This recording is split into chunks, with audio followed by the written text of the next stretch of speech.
Most fast food places use complex algorithms to come up with combos, but that tastes even more boring than it sounds. With my new sourdough bacon ranch combo, we simply figured out how to get all that flavor into one combo. It comes with my delicious full-size sourdough bacon ranch on toasted sourdough bread, hot and salty fries, and 100+ drink choices for just $4.99. Class dismissed. The sourdough bacon ranch combo for $4.99 at Jack in the Box. Combo's done my way. For a limited time only at participating restaurants.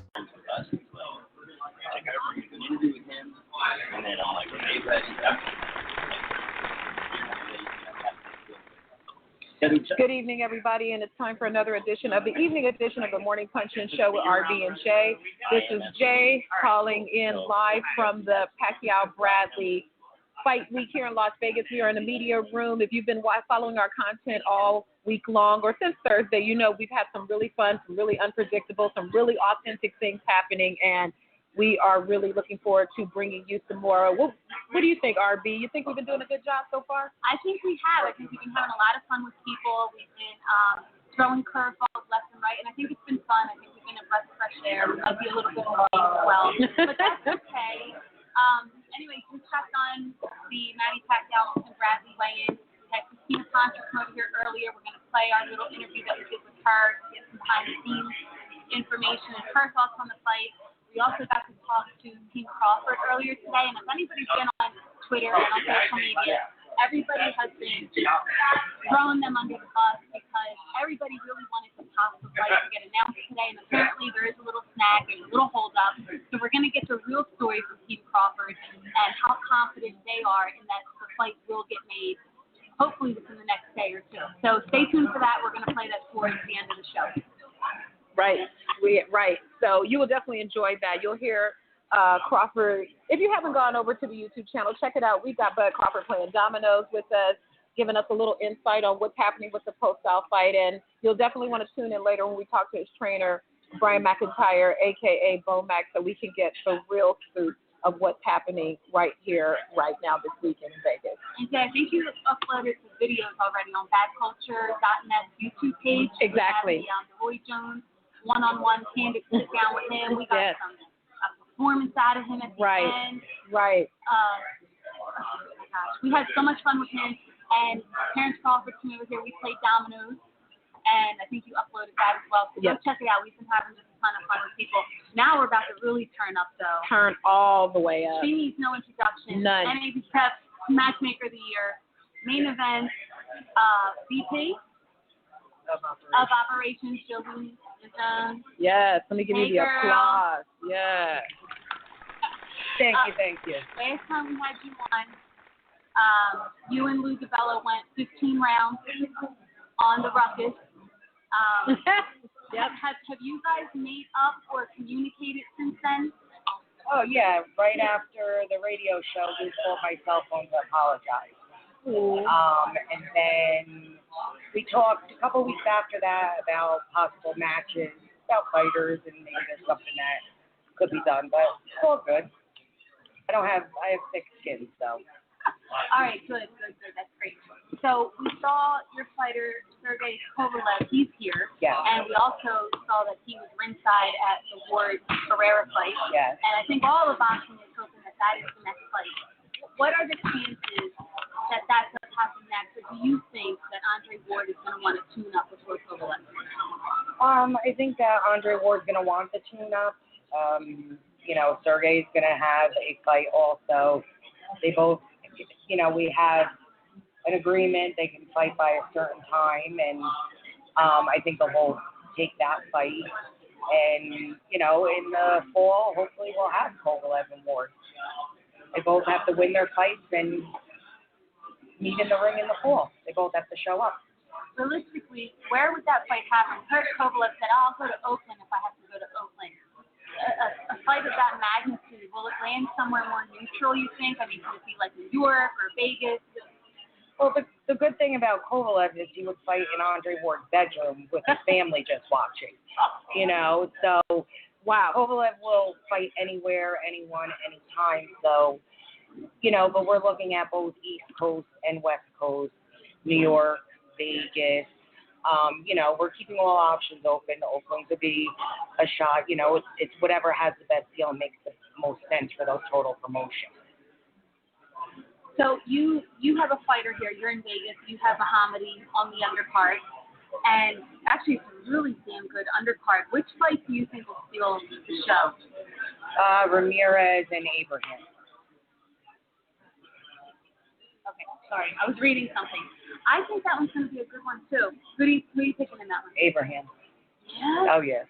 Wow. Yeah. Oh, my goodness. Yes, I'm picking Abraham. I'm about to go put money on Abraham then, if that's what she's saying. Yeah, Mhm. I'm Why? picking Abraham. You're like the only one in this room that's picking him. I know. I trust you. I've seen Ramirez fight. This is a very big stage for him and a very big step up, in my opinion. Abraham's been there and done it. Abraham, I think that mentally has the advantage, and I think Abraham's more skilled than Ramirez. I'm not Ramirez is a talented fighter, but, I think Abraham just has been around the block and has a lot more talent than Ramirez. Talking about being around the block, you had the opportunity to work with guys like Arturo Gatti and some of the greats. And we were talking to Louis Jones earlier about his pre-title run and the type of guys that he had to fight. And then his first pre-title fight was Hopkins and Tony McCallum. So you kind of come from that era. Give us your thoughts on the fighters today and their pre-title run and their defenses, please. There's an art to look. First of all, a guy has to fight. You can't fight for them. But there's an art to getting somebody to a championship fight, and anybody can get somebody to a championship fight. But for them to be prepared for that outside the ring and inside the ring is another story. So it's the same thing when we find new guys. I just signed a new guy with Sean Rodriguez, and I said, you're going to go in the ring with a guy who can punch, a guy who's going to box you, southpaw, a guy who's going to talk shit at the weigh-in, a guy who's going to elbow you in the ring, a guy that may knock you down, because you need to, learn that so when you get to that big show, you've been there and done it. I see so many guys that just freeze when they get to that big platform. And like I said, it's an art. You're bringing a guy up, you put him on a big show like this to, get them used to the cameras and the interviews. And a lot of guys can't handle that. They come into the pay-per-view or they come into even a big HBO or Showtime fight and they're doing fighter meetings and that's your first time. Right. You got a problem, because we all know with boxing, you got to be able to fight, but it's mental. I'm a true believer in boxers being so mental. I've been in this game and seen so many guys before they went into the ring and knew that they were not going to win because of their mental outside of the ring. Right. Not their skills, their mental. Does my mother have a room? Does my family have this? I need this. I need that. They're worrying about all the wrong things instead of the fight. Right. Who was one of your favorite fighters to work with? And I know you probably have a bunch, but who was your absolute favorite fighter? And give us like a story or why or Okay. Arturo Gatti. That's not even a thought. Arturo, every time he fought in Atlantic City, he had rituals before the fight, the week of the fight. He would go to the tanning salon. He would get his hair cut. Really? He wouldn't want to stay in the hotel. So him and two of his friends, because they would take a limo down to Atlantic City, they would always take my car every fight. And they would drive around and, do whatever they have to do for Arturo. So after every fight in Atlantic City with Arturo, I'd come back home and I'd have 25 easy pass tickets because they flew through tolls. Oh. Just different on their stuff. way to GTL. I'd get in my car. He'd leave, suntan lotion in my car. He'd leave. Arturo was a big crank. Mm-hmm. So Arturo, it was the week he was fighting Mayweather. Mm. They could take my car out. Him and his boy, they go out. So Arturo calls me. He's like, "Joe, listen, we just got in a car accident. Now this is the week of Mayweather fight." Oh my God. I'm like, "Holy shit! Are you okay?" Yeah, no, I'm fine. Arturo, is it bad? No, some guy hit me from behind. His friend was driving my truck. And at the time, it was a Toyota Corolla. He just hit me from behind because the guy who hit us looked like he didn't really have much money. So I just told him to go. Okay. I'm like, okay. He's like, but your car's not bad. Any damage, I'll pay for it. Okay. Long story short, now I don't drive my car home in Atlantic City. I go to get in my car the day after the fight. My car sounded like a fucking airplane. Oh, because no. the muffler was pushed under. I had to drive down the parkway. My one friend had to follow me. You know, of course, when all said and done, her car was like, you know, paid for everything and, you know, all the damage or what. But that's one. There's many of our Toro stories, but that's one. Oh, my gosh. Yeah. So without giving us like the promoter answer or like the HBO network answer, who do you genuinely like to watch the boxing today? Who kind of reminds you of maybe like that throwback feel where you just have to tune in when he watches? Who still has that in them today? 'Cause I know there's not many. I would have to say Terrence Crawford. I'm a big Terrence Crawford fan.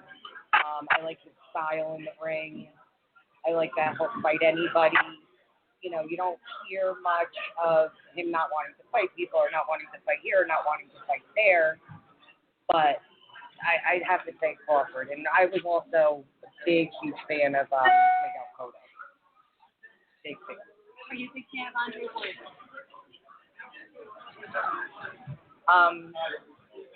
He has talent. Am I a fan? No. We saw you make a really nice special on HBO, and you said to the lady that you would have put Kovalev in there in a heartbeat. I don't know, like a year or two ago. Yeah, about 2 years ago. We were sitting there and came up at one of the meetings, you know, they're going to want, you know, us to fight Andre Ward and, you know, tough fight for Kovalev. You know, I said, oh, no, I do it. And everybody looked at me and said, why? I said, because I look at, with Kovalev, he has the power. When I'm looking at Kovalev, I see things that maybe other people don't see, like his jab is ridiculous. He touches somebody with his jab and they just shoot them back. And the other big key with any going in with any boxer is cutting off the ring. And Sergey is tremendous at cutting off the ring.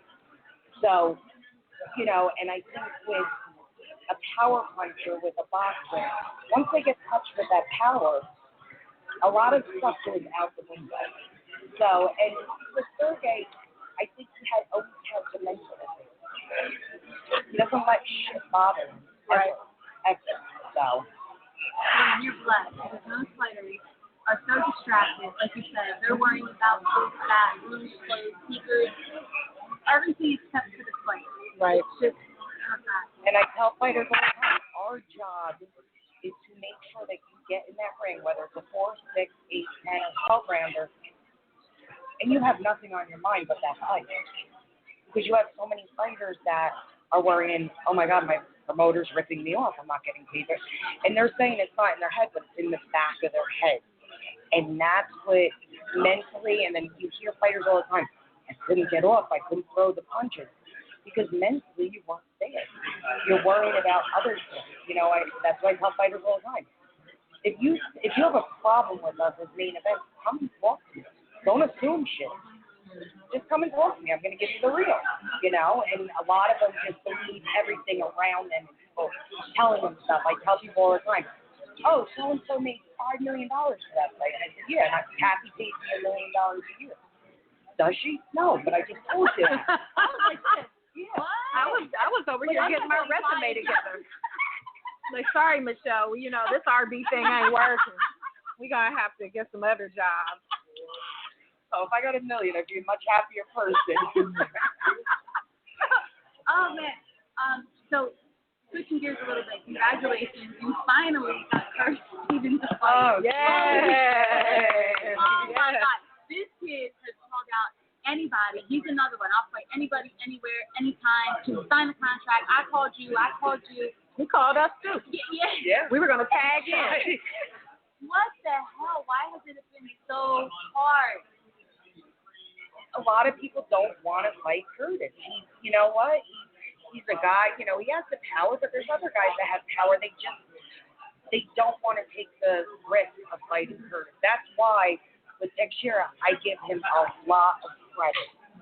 And I wish, even the Curtis Stevens, you look at him as the better. You look at Patrick Jeandra as the new guy coming up.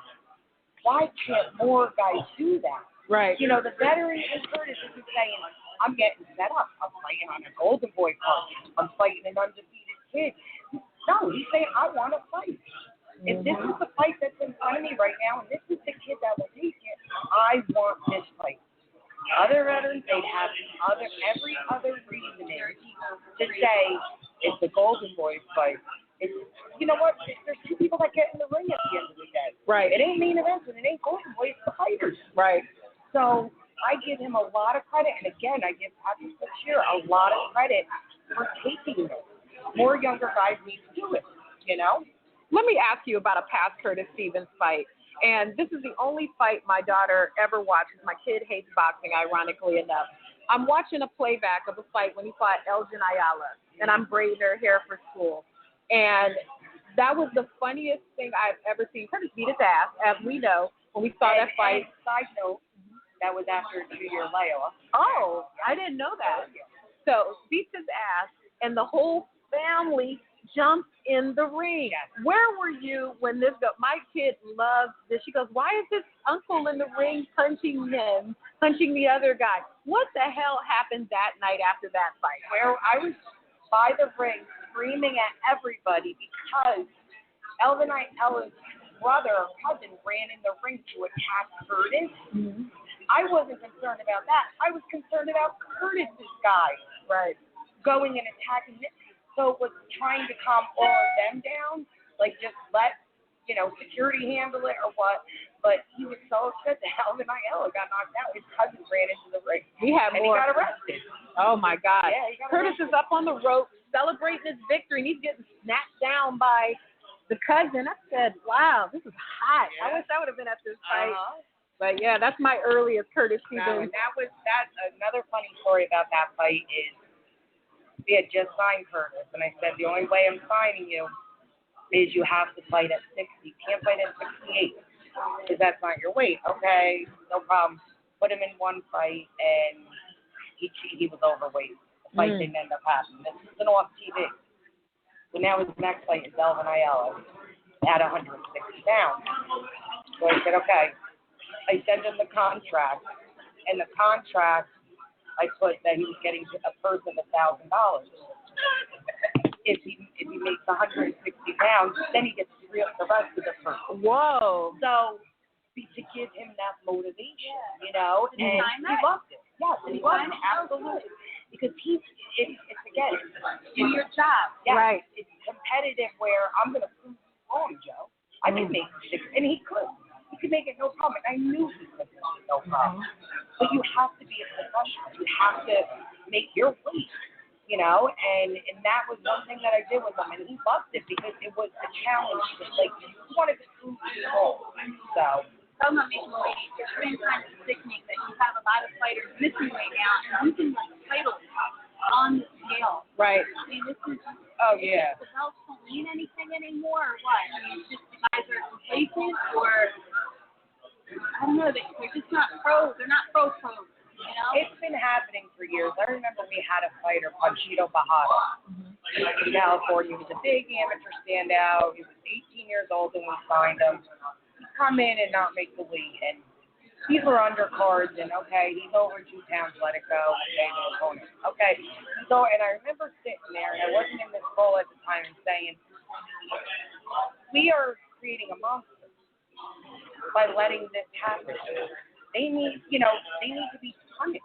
Mm-hmm. You know, I'm not saying that, like, look, there's things that happen where guys hit a wall, and they can't make the weight. Mm-hmm. But we could literally renegotiate a contract with these guys instead of, you know, just be honest. Just be honest. Let's just be real. Let's be honest. Yeah. Did you find this fighter here? Yes. Okay, yes. so somebody on Twitter has a question for you. Want to read that out loud? I can't pronounce that. Nadiar Ashkiev. Ask about him and how they plan to move him. Right now he's on his way back to the States. He just finished getting his visa. He fought twice for us already on the West Coast. I'm going to move him a lot on the West Coast, and I want to try to keep him busy and at least give him I've given him so far since we signed him 2 fights. I want to give him probably about another 6 or 7 fights this year. But he's a guy who is I'm a big fan of his. I mean, he goes in, and I put him in with a guy. Our first fight was December 12th on HBO Latino that we did with Top Rank. And I put him in with this slick boxer that nobody else in the card wanted to fight. Slick boxer. I said, let me see what Matty R has. Put him in with this slick boxer. He destroyed. The next fight I put him in with a 3-0 kid. He destroyed him. He had a little problems with him. But you need to have those problems because you need to look at something to fix. If you're doing something wrong, if you're going in fight after fight and destroying and just knocking people out, you ain't learning shit. And it gives them a false sense of entitlement, too. Right. It's like, oh, I'm this. Right. So you see it on Instagram all the time. There are some fighters out there who have fought a bunch of cupcakes, and they've been eating a lot of Gerber baby food. Right. And then you go on their Instagram, and they are pounding their effing chest, and they're living in huge mansions. And I'm not knocking anybody for making money. Like, go ahead and make that money.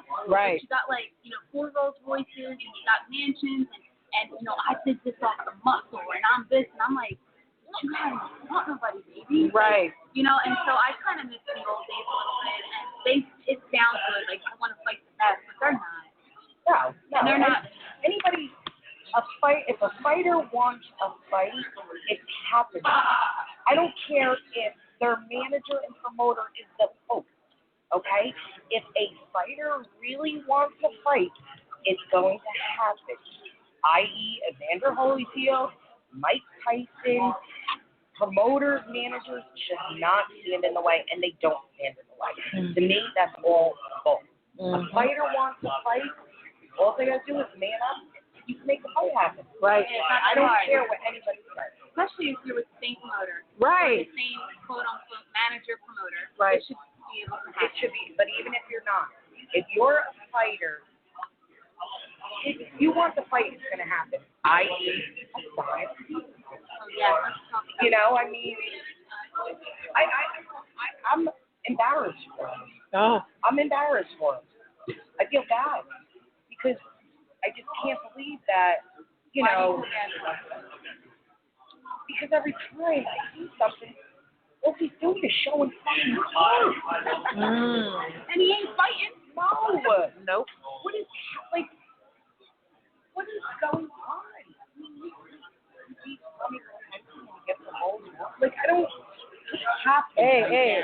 Carpinci took down Chad. Oh, yeah. But And no disrespect to authenticity. But Jesus Christ, that's what you're supposed to do. It's when guys win a fight, and they win. Good job, guys. Let's all take a deep breath. That's what you were supposed to do. Philly fighter Tony Farmer's listening. He said, amen to Jolene. If the fighter wants to fight, it's going to happen. Yep. That's how it should be. It's simple. Like I said, I don't care if Donald Trump and Hillary Clinton are their managers. It's going to happen if a fighter really wants to fight. 2 hours ago. She's talking about he's always showing off his card. Right on Instagram, there he goes. 2 hours ago. Cleaning his card, showing off his card. That's what's important to some fighters now. It's just. I'm sorry, if that was one of my fighters, I've done it before with our fighters. Why is that on Instagram? I do it all the time. You can't put that up. You look stupid. You look like a chump. Whatever the case is. I'm not doing it because I'm doing it to protect your opinion. Right. Talk about protecting your image. I work with a couple different fighters, and I have done the same to them. And I said, I can't relate to that coach. So I know your fans can't relate to it. So if you lost him and I got this and you're showing off money, you're losing a fan base because most boxing fans are blue-collar workers. They have families, they work a 9-to-5 job. They're not really talking. They're not doing all that. So you have to stay relatable. You have to stay grounded and humble. And I think that's why Terrence Crawford is starting to see a really good push in boxing. But I think a lot of people are starting to realize, I can relate to him. He still lives in a normal house. Yeah. He drives a regular truck. Right. He's made good money, but he doesn't walk. He doesn't wear jewelry. And he posts a lot about his kids and all, and I think a lot of fans, they can relate to that. Opposed to somebody in, a Rolls Royce. I mean, Right. You see celebrities or music acts or whatever that are making millions of dollars wanting cars. No, You not at all. You don't. That's new money people. Yeah, that's what it is. It's the new money people, and nobody wants to keep it. It's like you're throwing it in their face. Right. Look what I have and you don't have. That's what made us get so connected when we watch these things like the Olympics and you see the backstory of this kid came from this small town where he didn't have no treadmill, so he had to run when it was 5 below zero outside. And the same thing with Rocky and all of these figures that we have celebrated because we appreciate and we can relate to the struggle. I know I can't relate to no Rolls Royce. Hell, the Versa needs a new rim right now. Hell no. The Versa needs some tires, Exactly. So before we do let you go, Curtis Stevens has a new trainer, John David Jackson. Yes. How did they get together to start training? Last time we saw him, wasn't he with Shane Mosley? Yes, he was with Shane with the BKB. Mm-hmm. Curtis just recently relocated to Florida with his fiance. So He had a fiance who's on eHarmony with him. yeah. I know. Probably shouldn't have said that, but no. He said he'll put the eHarmony patch on the trunk if that's what he needs. He has really curly hair. Because he's about that cash, son. So he relocated to He's Florida. relocated to Florida. We're, when we decided to take the Texera fight, we had a big long talk about it. I said, listen, you got to go in there. You got to go in with somebody who's going to give you a game plan. You're going in with a southpaw. So we talked about a few different guys, a few different trainers. And I said, listen, go see John David Jackson. Go work with him for a day and see if you click. John's a great trainer. I think he's one of the best out there. But everybody doesn't click with somebody. Curtis said, okay, I'm going to go. Curtis goes. He worked with him for a day, and he called me. He's like, JoJo, I like him. It's going to work. It's going to work. I said, okay, good. So then where he is in Florida, he's in Fort Lauderdale, and John's in Boca, so we got an apartment in Boca. How So far it's like a 2-hour, hour and a half. Wait, Curtis is in Boca Raton? Yeah. Isn't Boca Raton like where all the old folks are? That's where Russell Yeah. lives. Oh, Yeah. sorry, Russell. He's like, Yes. girl. Yeah. Well, I mean, Curtis like a motor. That's what he told us on the show. He might be getting his life. Yeah. Well, he better not be getting shit because he's in training. So, did he take his son down there too? 'Cause I know he's hooked on his son. Yes, his son. He had to come back up and get his son. Now his son, I believe, is with his parents, with Curtis's parents. So. So he's in Boca, training with John David Jackson. We do happen to know if Brian Jennings is still training with John David Jackson. He's not down there that I know of. The only one Curtis talks about is Chris. So, not that I know of. But does Brian Jennings have a fight for him? Not that I know of. No, not really. Okay. John David Jackson is becoming the man. And, everybody's heading down there. You got Kovalev that they've had a great relationship with. And then Jennings heads down there. Or Jury heads down there. Stevens heads there. Yeah. Is John David Jackson the new Virgil Hunter? I don't want to say that because a lot of the guys that Virgil took on didn't really do too well. I mean, he was almost like a shelter at one point. He took in Alfredo Angulo. Yeah. Then he took in He was at a Andre shelter. Berto. Yeah, he was like a little shelter. Like, come, I'll help you. Yeah, He took in Abner Mares when he got Domesticated knocked out. him and got him adopted. Yeah, so I don't want to compare him. No, I would never compare Virgil. I compared John, and it's not comparing him, but I put him in the same idea level, however you want to say it, as Freddie Roach, Ronnie Shields, Buddy McGirt. All three of them were fighters. Okay? Were they A-plus fighters? Were they the Mayweathers of the? No, they were great fighters. They gave us all great fights. They're great teachers because they're able to see things that nobody else can see and teach it. A lot of these, like Floyd Mayweather is a talent. Floyd Mayweather couldn't train somebody if he tried because he's too talented. Yeah. Do you know what I'm saying? Kobe's like that, too. Because I did that with Pernell Whitaker. I tried to get Pernell Whitaker to train guys, it couldn't work because Purnell was so talented. He didn't get when guys couldn't do what he did. Right. You know, it's hard. That makes perfect sense. So it's, you know, it's hard. That's why like I said, I put John on the Freddie, Buddy, Ronnie, because those were past fighters. They had a professional career. You know. Do you think we see Floyd again, or is he really, really, really retired? Oh, we see him again. Mm. I just hope next year. Not this year. Not this year. Let it be Kovalev year. Exactly. We have this game called Fishbowl. Uh-huh. You got to pick a question, read it, and you have to answer whatever it is that you pick out of the fishbowl. Can I look at it? Well, you have to read, but you got to read it out loud. Taking two just in case. Well, you take two, you got to answer two. What's that say? Name what? Name the most famous person you've had a face-to-face encounter with. Ooh, that's a good one. O.J. Simpson. Really? Yeah. What? I When? mean, How? it was at Gaddy De La Hoya, and he got tickets from us. And I met him in, he had come to one of the guys' rooms, and we're sitting there talking, and a little standoffish, me, not him. And we were talking, very nice guy to me because he was getting tickets.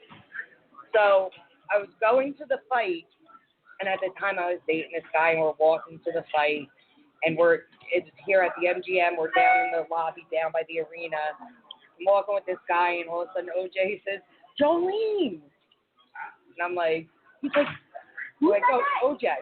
So I go Y'all over on first name basis? He gives me a kiss. He's like, "How you doing?" I'm like, "Good." And now the guy I'm with is like, "Oh, fuck is going on?" Yeah. Like, well, what's that? Like, I didn't expect that. I just met him the day before. So then we go, and, you know, I see him now. He's at the after fight party, and we're hanging out, and I'm talking. He's with this girl, with this redhead.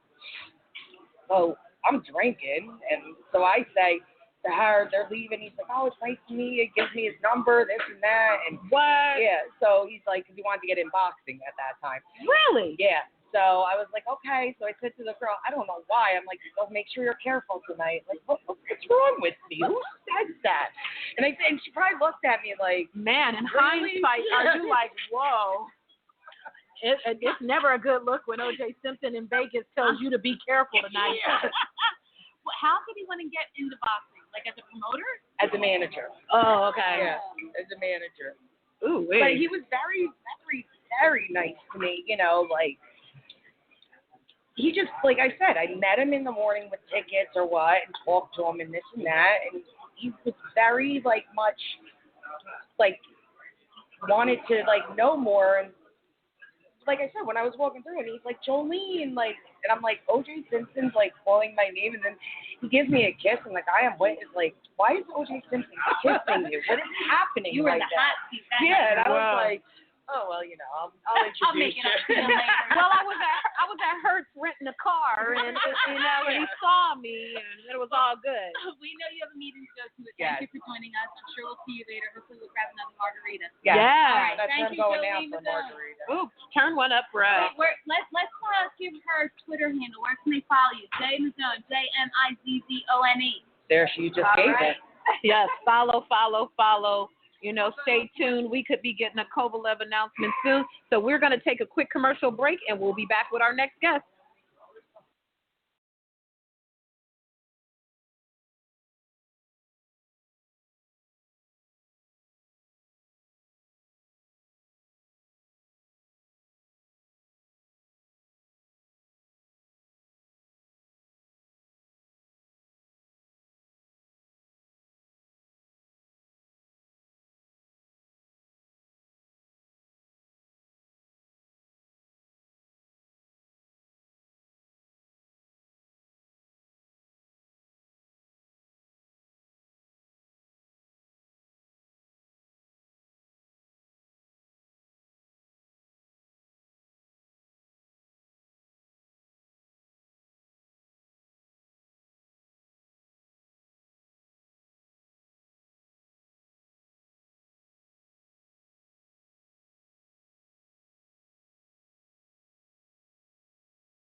All right, everybody, and we're back. It's the evening edition of the Morning Punch-In Show with RB and J, live and direct from Pacquiao-Bradley Fight Week. We're in the media room. We're talking to everybody. Looking forward to the big event on Saturday night on HBO pay-per-view presented by Top Rank. The weigh-in was today. Everybody made weight. It was great. So now we just finished with Jolene Mazzone. Shout out to Jolene. Great interview, great stories. We'll post it tonight. I want you to know who the most famous person she ever met. That's a great story. So when we post it tonight, get ready for the playback and hear some good stories from Jolene Mazzone. But now we have our next guest, and I'm not even going to introduce our next guest because I can't do our guest justice. We're going to let our guest introduce himself. So go ahead, guest, take it away and introduce yourself. Out of Chicago, Illinois, I'm Ray Flores. I've never done that before, so only for you guys. We made him do that. That was great. Here with us, the amazing babyface Ray in town, fresh to death as always, announcer du jour. We look forward to seeing your work on the PBC broadcast. You always do a fantastic job. Thanks for joining us. Thank you guys for the invitation. Great to be here with you guys. So you have a lot of work coming up soon. We had both of the next fight you're going to call is Spence Algieri. We had Errol Spence on about 2 weeks ago, and then we had Chris Algieri on this week. Give us your bird's eye view, a little preview for this fight and what you expect. Well, first of all, I'm really excited to be in Brooklyn next week for Spence Algieri, PBC on NBC. DeBella Entertainment, the entire crew there is always very great, and it's great to work with them and Lou and his entire staff. I mean, they always do a marvelous job. And I'm excited. I think Errol Spence is the future for boxing. This isn't something that hasn't been said before. But against Chris Algieri, he can move. He makes people look bad. He has been victorious in most of his fights. So if Errol Spence can go out there and dispose of Chris Algieri, then I think he's making a statement. To win is a statement, but to put an exclamation mark, to finish him, I think would be like, wow, oh boy. Mm-hmm. I think this is Spence's third or fourth consecutive fight on NBC. So obviously, I think you're right with your assessment that he is the future, and I think that his manager sees that, and everybody's kind of campaigning behind him for bigger and better things. Absolutely, and you know what? Errol Spence is the kind of guy he's a mature young man. He knows what's in front of him, but he's very mature. He believes in his talent, but he understands that he has to go out there and prove himself time in, time out. He had to do it when he was out there against Vivian Harris back about 6 months ago, and he replicated that on NBC, and he looked sensational. So I think Errol Spence is the kind of guy that doesn't let the hype get around him, and he goes out there and takes care of business. What other guys do you really like? I mean, we hear in your tone that you're a big fan of Spence. Yes. Who else do you really enjoy watching? A guy who I love this young man, is Julian J. Rock Williams. He's a student of the game. He's from Philadelphia, which is a rich, fighting city, and he's like a stone cold assassin when he goes in there. He wants to not just beat you. He wants to decapitate you. He'll shake your hand afterwards and say, I hope you're okay. But against Luciano Cuello, a fight that I was privileged to do at the Sands Casino in Bethlehem there for PBC, he could have gone out there and he could have coasted to a decision or given a couple rounds. He went out there and he hit him so hard I thought Cuello was going to fall into my lap. Yeah. I mean, J-Rock is a bad man. And I'm not talking about Shaft. I'm talking about J-Rock. He is one bad mother. I'm going to shut my mouth. Thank you. I am preaching to the choir because J-Rock is a bad boy. I'm like, dang, J-Rock, what are you? Like, I'm taking off my announcer hat right here. I'm going back. I grew up in Chicago, Indiana. Yes. Next to Gary, I'm going to say, damn, J-Rock. Whoa, boy. Whoa. I mean, you know what? And it's so hard for him to fight the guys who he really wants to fight. He has that old school mentality that I'm in my prime. I want to fight other guys that are in their prime. Let's fight. That's it. I'll come to your backyard. I'll take a pay cut. I'm the new Marvin Hagler. That's not a gimmick. That's not for faith. That means that's really how he feels. And unfortunately, not everybody has that breeze in them. Because they understand that J-Rock has everything. He has stuff to lose. He has everything to gain. Right. These guys know. Like, look, it's a thing about eyes, too. I mean, I believe in the eye test. And you cannot lie to somebody. When you look into J-Rock's eyes and you're going up against him, you cannot tell me he's going to look back at you and say, like I'm going to beat you. Yes, I'm going to beat you. It's not like you're going to come in with the chains, you're going to come in with the gold or a reputation, and he's going to go backwards. No. J-Rock knows he doesn't have the gold yet, but I'm coming for it. Doesn't matter who it is. Tell me when, where, how, and I will do it. I will meet you in the center of that ring, and I will come to your backyard, as you mentioned, Michelle, or whatever, and I'll make it happen. After his last fight with the Italian guy, I spoke to him a couple of days later. I said, "Oh, you guys gonna go on vacation, the baby, the girl," and all. He goes, "RB, I was so guilty doing that." And I said, "Why?" Because he's made okay money. I mean, he could go on vacation. He could, at least and a little cruise. And he said, "I'm not a world champion yet, so I'm not gonna act like one, and I'm not gonna go out there and splurge and vacation because I would feel too guilty." I was like, you know what? That was the icing on the cake. Yeah. Bravo. I love Julian Williams, guys. I really do. Also, a couple other kids. Erickson Lubin at 154 pounds as well. Oh, man, this kid is only 20 years of age, could have medaled in the Olympics this year, but decided to forego that, turned pro, and he just grows every single time. His last fight that I did down in Florida for PBC on Bounce, he was able – I saw a new wrinkle out of his game. He didn't go out there and finish off his opponent. He fought a tough Mexican kid that made him work, but he didn't waver. Plus, the athletic ability of Erickson Lubin is second to none. He does things with his legs and his agility and his power and his feints, and he's constantly thinking. Sammy Vasquez, too, is another fighter at 147 pounds. He gives it his all. He goes out there and just handles his business. Look, he knows. He has all of Pittsburgh. He has all of Menneson, Pennsylvania behind him. Yeah. That's the kid we need to see more often. I think we see him, to be honest with you, in the summertime because, it is. But, I mean, it's just things have to play out, especially with what was going on with Thurman and Porter and that delay. I think it kind of put a wrinkle in him, 147 pounds. Yeah. Plus, people want to say, I think Sammy looked terrific in his fight against Aaron Martinez. Martinez didn't come to fight. So Sammy went out there, did his job, and stopped his opponent. So let the kid have a break. I love Sammy Vasquez. His dad keeps him grounded. The same thing with Erickson Lubin, Henry Revolta, and that entire crew down there. They really make sure that Gary Jonas as well, that he doesn't get too big for his britches. His people come out to his fights, but he goes, look, I could have done better. Also, another young man that is with Erickson Lubin, Dennis Galarza, he's coming up at 147 pounds. But to me, guys, the three, I'd have to say J-Rock, give me some Erickson Lubin, and give me some Sammy Vasquez. All right, there's some big fights coming up, and I want you to give us your prediction in one word. I'm going to give you their two names, and you tell us who's going to win the fight. Okay. All right, here we go. Which you already kind of answered this, but we'll start off with Spence Algieri. I think Spence finishes Algieri. All right. Charles Martin, Anthony Joshua. There will not be a new king. There will be a prince. And I'm talking about Prince Charles Martin. He's get the upset tomorrow. All right. Ortiz Berto. The fans win. I have to say Apostle. Oh, okay, never mind. You know what? I think Berto evens it up this time. Yeah. I do. You know what? Ortiz is I love his. No, he's a fun guy. He's a fun dude. If I wanted to go out, I am a single guy. If I wanted to go out and party and have someone as my wingman, Victor Ortiz would be my wingman because he's a fun dude. He is a fun guy. He's a lazy no, but then he'd hog him all for himself. I mean, Victor will spread the wealth. You know what I mean? Victor's an LA guy. He's a West Coast guy. He's laid back. Algieri has that New York mentality. Luke DeBell, if you're listening, you know what I'm talking about. He'll go right in there and take 7 of them for himself.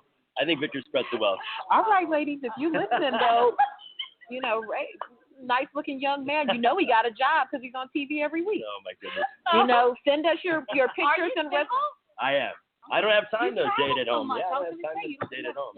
Send us an email to Michelle@RagingBay.com with your pictures. I will scout you. Exactly. Yeah. Please send your resume and full body front, back, side turn. And ring girls are welcome. That seems to be my type. Ring girls are welcome. All right, a couple more here. Yes. Pacquiao Bradley. Come on. I think Bradley wins the fight. I really do. I think him and Teddy Atlas have gotten together. Great chemistry. Pacquiao's talking about, and listen, nothing against religion. He's talking about religion. He's talking about politics.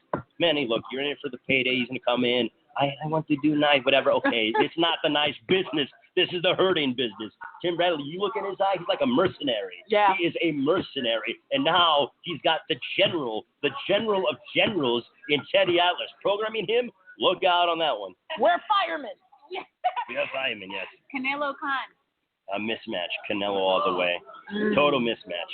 I mean, I listen, Amir Khan does not have that good of a chin. I think he's an outstanding young man, but he doesn't have, I mean, Chris Algieri is a rock him. And Algieri has power, but you know, are you kidding me? What are you going to do with a healthy, a strong, a viable, powerful force in Canelo Alvarez? Amir, what are you doing? I mean, dare to be great? No, dare to get rich is what he's doing. That is what the whole deal is. Dare to get rich. Dare to get Listen, Get rich or die yeah, trying. I would have. He might die trying. I would have taken half the purse and then keep your faculties about you. You're going to walk in and Canelo is going to start you. He is going to be angry. It's going to be, it is literally like serving somebody up. But we can go back to the Aztec gods in, Montezuma, and serving somebody to the young Aztec warrior, and he goes and Amir Khan is the sacrificial lamb in front of Cinco de Mayo, and all the Mexicans are going to descend upon Las Vegas, and he's going to serve up Amir Khan to everyone to enjoy on the Cinco de Mayo celebration.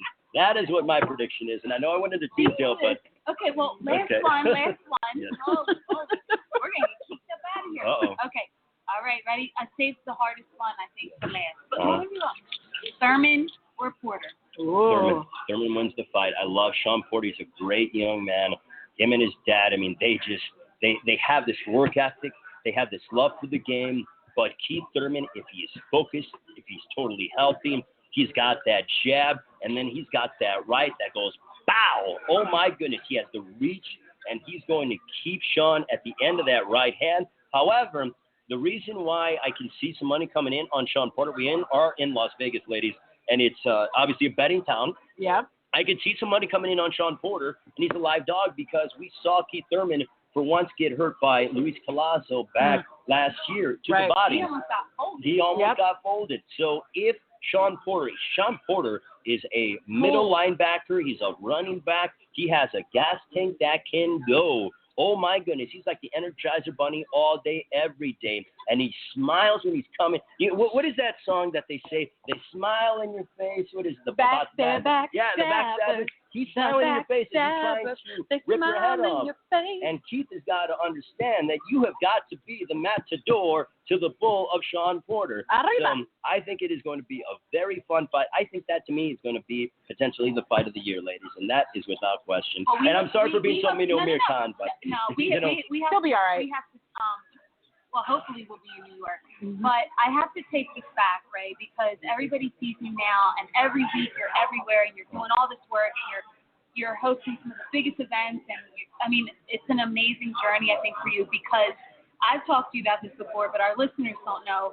I first saw you ring announcing in Puerto Rico at like a little hole-in-the-wall show. And I was out there with my family, and it was in Cagos, Puerto Rico, and it was like hot as hell in this venue. It's 100 degrees in the summertime in June. And I remember sitting there with my sister, and you came in the ring, and you were raw, and I said, oh my God, his voice. Like, and it's just amazing to see that hard work pays off. I mean, can you talk to us a little bit about your journey from how you started? You know, you didn't skip classes. No. You earned your stripes. I mean, it's honestly, I've been very fortunate. Every promoter, every promotional entity, thank you very much for the opportunity, because without them, I wouldn't be where I am today. Every matchmaker, every television producer, every director, I mean, I can't thank them enough. And honestly, I have the opportunity in my life here with PBC. They've been so great to me. I mean, to be able to do, we were talking about this off the air, what fights I would like to do. I grew up watching Chavez fight against Hector Camacho. I grew up watching Mike Tyson, watching Michael Buffer and Jimmy Lennon Jr., and to be able, through PBC, to have the opportunity to do the fights that I have been able to do, and also to work with Banner Promotions and all my other clients that I work with as well, to do Provodnikov and Matisse last year. Amazing. I mean, it was unbelievable to do that fight. To do Santa Cruz and Mares, at Staples Center to work with TGB Promotions, who allow me the opportunity to do the pre-fight press conference, to do the press conference. I mean, I'm there all week, and it's great to be able to have these opportunities, but it is without question, and I'm not even saying this because it's a company guy line, and I don't really care what people think in terms of, oh, he's been a company guy. PBC has changed my life because I'm on the road so much, and it's the visibility, and it's working with unbelievable people. I mean, NBC, and then single to it doesn't hurt. NBC and CBS and New York and LA. I mean, Brad from PBC. You guys know Brad, right? Yeah. Brad. So Brad goes, man, Ray goes, he sees me at the fights, he goes, and he sees the suits, and the suits are a little bit different because things are taking, from a financial standpoint, are getting a little bit better. They are getting better. So that's right. And Brad goes, man, you're living life, right, Ray? And I go, I absolutely am, Brad. And you know what? It's honestly, I'm living my dream. Wonderful. To be able to do PBC, NBC on April 16th next week. Fox Bruto Ortiz #2. Are you kidding me? I still have to work with ESPN. Man. If you could go back in time, is there a fight that you would love to ring announce? You could put yourself in a time machine and say, that's the fight I would love to go back and do. It's probably not a fight that you got that it's not like a classic war, but it's a memorable fight. It is back Julio Cesar Chavez, Greg Halgan in front of 135,000 people in Estadio Azteca. Because that to me was a moment to when I remember I was like 5 or 6 years old. I watched the Countdown show, and to see 135,000 people. When Chavez fought, it was an event for me and my family, and a lot of Mexicans and a lot of Hispanics because of what he meant to the game. And when the Mexican national anthem started, I stood up, and I was 5 or 6 years old in my living room, and I had my hand on my heart, and I heard that song. It blew me away. And when they introduced him, it was just like if I wanted to be somewhere at any point ring announcing, I would want to announce Chavez Halgan from Estadio Azteca back in February of 1993. Wow. Do you have anything for Ray before we play? We got to play the game. Other than, we love when you join us. Oh, honestly, and talk about journeys here. But before, let me cut a quick promo real quick here in Las Vegas. What you ladies have been able to do. I mean, we see women power when it comes to MMA. We're starting to see it in sports entertainment, pro wrestling. We're seeing it in boxing, what you guys are able to do. I mean, ladies of the world, stand up and be proud of this show for getting involved in the science and helping to, you guys are not hanging with the guys. You guys are taking names with the fellas. That's right. What you are doing. Are you kidding me? Anytime I can sit in between these two ladies doing a show and listen to them guys, I listen to you. You had Jake Donovan on a couple weeks ago. I love that. You guys were breaking down things. Jake's a very good friend of mine. It's great. You're informative, but it is down the middle, and I love it. It is, and you can't go wrong with that. And the same thing with me is that I work with ESPN, but you know what? I want everyone to succeed. Why can't we all succeed and get along in this world? And when me and Jay started talking about the morning show, that was the one thing me and her said, is that we're going to call it down the middle and we're going to have fun. Because right now in boxing, social media, it's so negative. Everything is negative. There's people that have podcasts, and for a full hour, all they're doing is talking about negative shit. Right. Who they don't like, who's doing this, who's that. And I said, that's not what we're going to do. Mm-hmm. We want to have fun with all the fighters. I don't care who they're signed with. I don't care which network they fight on. It doesn't matter to me. Let's have fun with that. Let's get them to open up, and we're going to call it down the middle. So, like when Hauser did that 5-part gaming series, I said, let's have fun with it. Mm-hmm. Who cares? I don't even understand why it was that big of a deal. Right. So I'm glad that you recognize that, because we do try to be unbiased as much as possible. It's the truth. You know what? I cannot stand negativity. If you want to say that a fight isn't good, well, then talk about it afterwards. Because some of the best fights have been fights that on paper have been mismatches. You know what? It's a possibility. But I think Amir's going to get, what is the thing? Served. He's going to get mollywopped. He's going to get served is what he's going to get served. I'm just saying, listen, but I'll be here. Guess what? I'll be here. I'll be covering the fight. I'm going to be excited to watch Canelo and Khan in there. To be interesting. I'm not saying don't buy the fight. I'm not saying that at all. I'm saying, look, I think this is what's going to happen. And you could say I'm wrong. No problem. I've been wrong before. I will continue to be wrong. But at the end of the day, I'm a boxing fan. And don't be one of those hipster fight fans. There are hipster fight fans, and I'm calling them out right now. Call them out. There's Air 'em hipster out. fight fans that it's like listening to like the Killers just opened up the T-Mobile Arena a couple of nights ago, and it's like saying, man, they were so good 4 years ago. Well, the music hasn't changed, but before they were known. What are you talking about? You know, like, oh, I like this person before he sold out or whatever. What are you talking about? Just so you can get on your hipster or your combat sports purist sports box or your purist. Are you kidding me? But guess what? At the end of the day, you're watching. I know you're watching. You on your keyboard or whatever, on your Twitter or whatever, you know, your social media saying, I suck right now or whatever. I know you're watching. So guess what? As a promotion or as an entity, as media, we don't care. We love you, but we can't please you. That's There's right. nothing we can do to please you. Can't do it. It's like having a wife that cooks, that cleans, that is a stunner. That too. You know. And you complain about her for not having an extra side dish or something crazy. Bro, calm down. Enjoy yourself. Live a little. Man, you better talk about it. You better air it out, Ray. See? We have Hallelujah. You have to take a question, read it out loud, and Let answer me it. see what is in the fishbowl. It's like a fortune cookie. Yes. If you could be any kitchen appliance, what would it be and why? Oh boy. Okay, a kitchen appliance. I would like to be I like to be a skillet because I love when things start to sizzle. Oh my goodness. When it comes to getting dressed and you're going out at night in town, you're like, man, I'm sizzling. I got the cologne going. I got the Normani cologne going. Oh my goodness. Or when a fight is going second or third round and you're seeing something special and it's sizzling and you throw that marinade and you're searing that sizzle and you know you got that steak on it. Oh my goodness. I am a carnivore. No offense to the vegans out there in the world. But I love me a good steak, medium rare, with all the trimmings, already Pululo, and for better promotions, knows what it's like to take us out to steak places. And man, oh man, do we eat like kings. So I would be a skillet because I love when things sizzle. And the action's going to sizzle tomorrow night, April 16th, April 30th, and don't you miss it. Oh, one more. Okay, that was so good. I know. Let you go. I like that Yes, answer. absolutely. Sizzle it up. Make it hot. That's what I'm all about. I mean, listen, I'm Man, ecstatic, the of course. switchboard started getting hot. Man. Oh. What is They your are worst loving you. personality characteristic? Okay, this is easy. I am impatient. I'm the most impatient person in the world. I want things to happen now. I don't like waiting in lines, not just because I'm whatever. It's just I don't like waiting in lines. I'd rather rest or I could do other things. Or, you know, listen, I have an affinity for what I want the future missus to be. And I want it right now. But it's not going to happen overnight. So everything you want things to happen now. I want it early on in my career, my ring announcing career, to be on TV right now.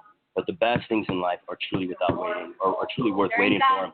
Exactly. They're the man upstairs, his hands, but hey, I'm impatient. I am what I am. It's a good attraction, but it's also a bad one. Hey, you own it. As long as you own it, it's all good. I am one impatient little dude, is what I would like to say. All right. Well, Ray, thank you so much for joining us. Awesome. It was a ton of fun. It was a pleasure. Ladies, continue the great success. I mean, if this isn't on video, I want to quickly break down real quick. They have fish bowls with candy. They have these unbelievable mics. They have their logo everywhere. Everyone's coming up to them. They know everybody in the business. And if you're not a fan, I don't know what your problem is. Tell your family, tell your friends, tell everybody what is going on with this program, because it is unbiased. It's down the middle. And as Joe Cortez sees it, he calls it as he sees it. And you make sure to listen to the show every single day as I do. Thank you so much. We're gonna take a quick break. We'll be right back. Absolutely. All right.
And we are back. My man Ray Flores is in here cooking. My man said he would be a skillet. I like that answer. I like that. Sizzle. Like to keep it hot, man. I'm not mad at that. I like hot food too. Well, for now, we are going to sign off for now. I know you guys are waiting for the segment that we did with Brian McIntyre Bomac, who's the trainer of Terrence Crawford. We will have that content, but when we live, we can't upload and we can't edit. So we are going to get that content together, and we are going to have another edition of the Morning Punch-In Show tonight. So with that, we are going to sign off. RB, before we come back for the evening? Yeah, you know what? Follow us. Keep following us on Twitter. We'll let you know when we're going to come back on live. We have a little editing with the interview to do. Again, some little technical difficulties here, but there have been some updates too. So we're going to try to bring you the latest and greatest so that the meltdowns on Twitter can just calm the F down. Right. So we will be back. Keep a good look or a close look on my Twitter, and we'll let you know when we'll be back on. Thank you.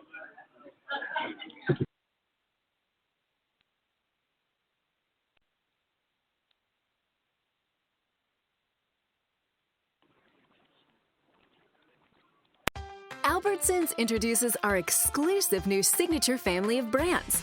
We know you take pride in the way you care for your family. That's why throughout the store, you'll find thousands of products, from coffee to ice cream, soup to cereal, fresh produce to fried chicken, all with the quality you'd expect at a budget-friendly price.